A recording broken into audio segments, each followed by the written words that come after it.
The most expensive thing in shooting a movie is setups.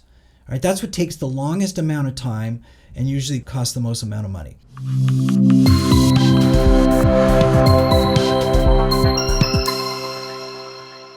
All right, in this session, we are going to talk about budgeting. So the first part of budgeting starts with doing what we call a script breakdown and a schedule. It's hard to do a budget without a script, although you can do that, but it's better if you have a script. So basically what you're going to do is you're going to take your script and you're going to break it down scene by scene into the various components of what's involved in shooting the movie. So components would be like the location, where it's set. All right, is it day or night? How many pages is it? Are there any action items? Are there any special effects?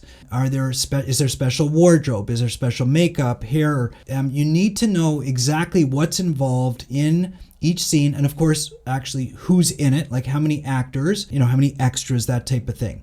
So there's a format that you can use of what a scene-by-scene breakdown looks like. So you go each scene and you understand sort of what the components are in each of those scenes. Then the next thing you do is you take those scene-by-scene breakdowns and you put them into a schedule. Because the most important thing in building a budget is to know how many days you need to shoot the movie. Because each day costs a certain amount of money. But it starts with how many days. All right, so the only way to know the number of days is to do a schedule of the shoot. All right, so basically what you do is you take each scene and you stick it into, I use a spreadsheet to do this because I'm good on Excel spreadsheets and I like to have a lot of control and flexibility. But you can do it in many of the apps that are available in the online software versions of scheduling and budgeting. And there's lots of good ones. We're going to do it on a spreadsheet. So we're going to put all of the scenes, each scene breakdown, onto a spreadsheet and put them in the categories and the columns that are involved in, each component of the scene.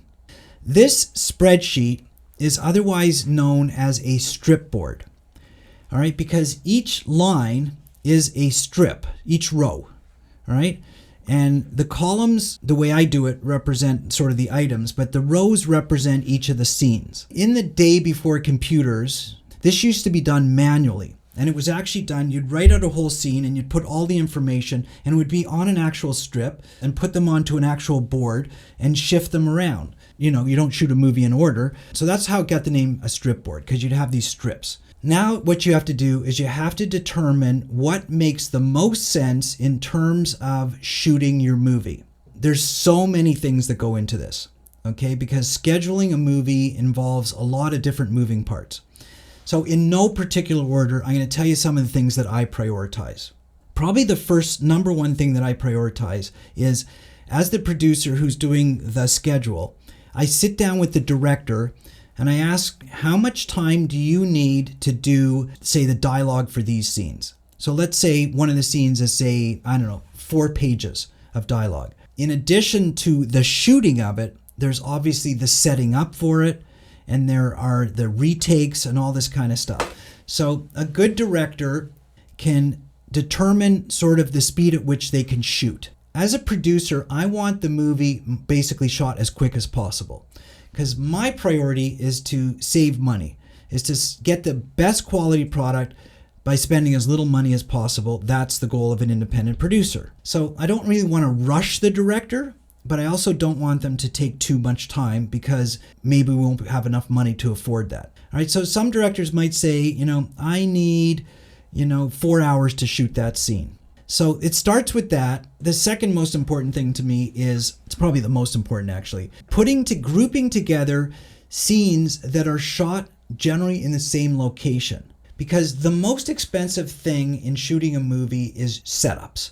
So if you can use the same setups over and over and over again, you're going to save a lot of time, hence a lot of money. And I'm talking lighting setups for the most part. And moving locations, going from one location to another location, which we call a unit move, is also super expensive because you have to pack up all your gear, load your trucks, move, drive, set it up elsewhere. So that costs a lot of time and energy and money. So if you can try to group together your shooting in the same location, that's going to be very cost effective. Let's say there's an office setup and there might be 3 times throughout the script where you're shooting in the office. All right, it might be scene, 15, 37 and 62. But what we're going to do is we're going to group those scenes together because we're going to set up the lighting and everything in the office. And we're going to say to the director, okay, you're going to need, you need 4 hours for this scene, say 3 hours for this scene, 2 hours for this scene. So that's 9 hours of shooting. Can we fit that all into, say, one day, hopefully, and we can just shoot the office that day. So all the equipment goes there, it all gets set up, but it's super cost effective to be able to group that stuff together. Maybe even spend 2 days at the office. But if you leave the office, go, to the house and then come back to the office, you're going to lose 4 to 5 hours of traveling time and setup time. So the secret is to try to group scenes together that are in the same location. Sometimes that doesn't work only because certain elements aren't available. Because maybe at a certain scene you need something else, some special effects, some piece of equipment that you can't get or that you need elsewhere, that type of thing. So there's always going to be a little bit of juggling. Basically, we're looking to see where we can group stuff together and how long it takes in each scene. And once we do that, now we start to fine tune. We say, okay, we're going to need 10 different locations, and based on the time it takes to shoot, we're going to need 2 days in each location. So maybe that's 20 days of shooting. Now we're going to schedule when each of those days is. So that the strip board is built more or less, but now we want to take, say, day one of shooting and give it an actual date. So we want to say day one is going to start, let's say, on July 15th. 4 weeks of shooting back to back with 2 days off. It might not be 5 days in a row. Maybe we go 3 days, then take a day off, 2 days, and take a day off. So we'll see how that works. Because the rest of it is going to be putting them in for the dates,